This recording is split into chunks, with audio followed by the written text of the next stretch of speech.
All right, it's like 30 seconds after the previous one of these, and we're still doing this sort of catalog of ships, or catalog of defenders of uh, of Thebe, I guess. I think from this point I'll try to name all the characters that I am sort of juggling so far, so that I can try to, you know, hold on to the memory of what they're supposed to be called. So there's Eëtion, the king of Thebes. He's an established character from the Iliad already. There's Tecmessa, his warrior queen, who's an Amazon queen that he marries and who also commands troops alongside him. There is his Eëtion's son by a different liege lord's wife. That son's name is Alcon. And then there is another son of Eëtion we haven't established who's whether he's Tecmessa's son or not, but his name is Keramakos.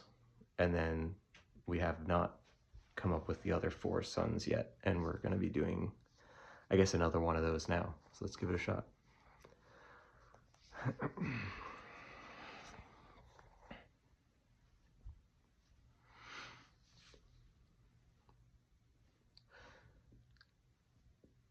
And who, Muse, commanded that group of crack archers that stood above the city walls and defended her night and day whenever there was an impending threat? This was the great and the good MENIN, who was so named by the people of the city because he was so nice to all, a friend to everyone there, and who never had a bad word to say on any. A running joke it was through the city that he should be named after the great rage that overtakes the gods. This son of Eëtion and Tecmessa, their youngest, was named by them Asterion, but MENIN was he called by all among the city, who knew him and loved him. He practiced with the bow and the great well-fletched shaft every day in the courtyard, shooting at small targes and shooting at birds that were tethered by ropes to different spots. Every time he hit the target, and many a great feast was populated by those birds shot down by him in the city courtyard. Some of his exploits had taken him out to the forests, though he preferred the well-cobbled streets of the city among the people and the towns and buildings. Though when he stepped out of that city and ranged into the forests, that princess of the golden bow stood beside him, silently watching over all he did. For she loved him, though he stepped not very much out into the natural world. He was blessed by that daughter of Leto, who favored him and many of the sons of Eëtion. This son of Eëtion and Queen Tecmessa commanded a troop of 100 archers, all hand-picked from the finest families in the city of Thebe. He, one who was appreciated the finer things in life, always had the best spot at the feast because of the great love that was given to him by those in the city. And though he took great care about his physique and about his clothing and the armor he wore, he never had a bad thing to say of those who had less. And yea, Many a time it was that he gave away those fine things of his to those under him in the city, for whom he had compassion. And thus was the great love given to this MENIN. And he went forth with his 100 archers to great cheers by all those who saw them walking through the city. Such was MENIN and his force of 100 crack archers. All right, an interesting one. That, for full disclosure, I had thought, because the reason I'm disclosing this stuff is because I'm trying not to, as you can see, I'm not looking at anything or reading anything. You could probably tell just because it's so stilted, but even if not, you know, it's all coming off the top of my head. Usually we're telling the story of the Iliad as close as I can to what is written down and came to us, you know, in the various translations of it. But what we're doing here is writing a new story off the top of my head.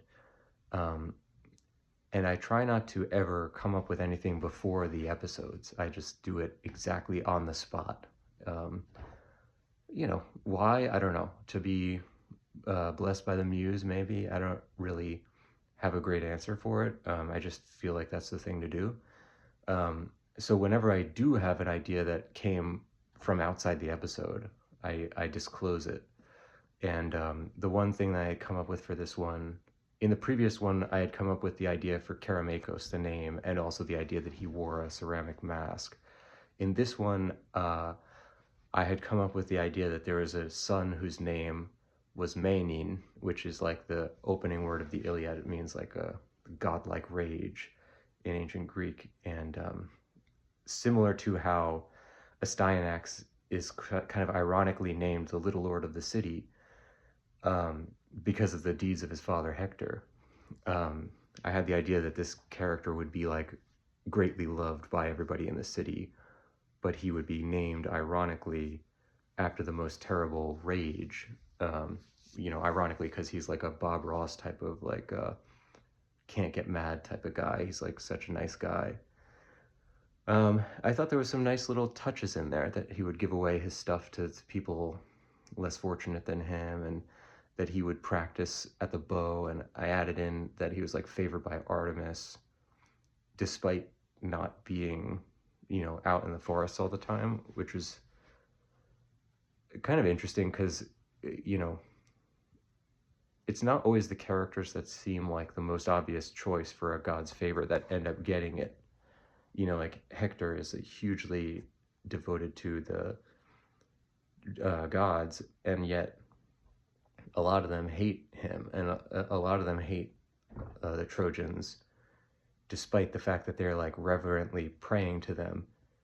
There's one extended sequence in the Iliad where they're specifically praying to Athena, and it says she like ignores it. You know, she doesn't want to give them their due, even though they made all the proper sacrifices and stuff. So it's interesting, and I thought it was cool that it was a character who, yes, he's an archer. That's probably why Artemis favors him, but he's not like, you know, you would think somebody who's like Artemis's favorite would be somebody who's like always out in the woods, you know, and like hunting deer and stuff, but he's like specifically doesn't do that, and yet she favors him. So I thought that was an interesting little,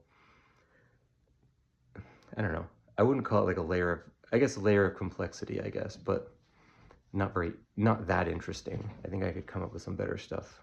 But so far, just to keep them straight in my head, we have King Eëtion, we have Queen Tecmessa, we have 3 of their sons so far. Alcon, who is you know, like a farmer prince, kind of like Paris, where he grew up not knowing about his lineage and working the land. And because of that, he has great loyalty among other farmers and people who work the land. And so he leads a force of like guys with scythes and axes who are like actually farmers of the city. Then there is Keramakos, who is like the warrior prince who leads like a crack team of guys that go out and raid other cities, who wears the ceramic mask over his face. And then there is MENIN, who we just came up with, who's like the nice prince that is always giving stuff away to people, and he's greatly loved by the city, and he leads a company of 100 archers. Still not coming up with a lot of great like Homeric similes or anything, but at least we have 3 relatively defined characters so far, and that's good. And we'll keep trying to come up with more. I want to say he had 6 sons, Eëtion. I actually don't even know. I want to say that Andromache mentions some amount of brothers that she had. I'm guessing 6. If it's not 6, then that's what it is for my story. But, you know, Homer wasn't exactly always 100% like trying to keep to what had come before him either. So I don't feel too much pressure to like make it in the modern era, because you can write everything down. There's a lot of importance placed on like making things fit exactly into the framework that came before it. But before writing was invented, they didn't really care that much about fitting like what we would consider like the canon of mythology. So I guess I'm just sort of sticking more to that. Yeah, we'll see how it goes with the future ones.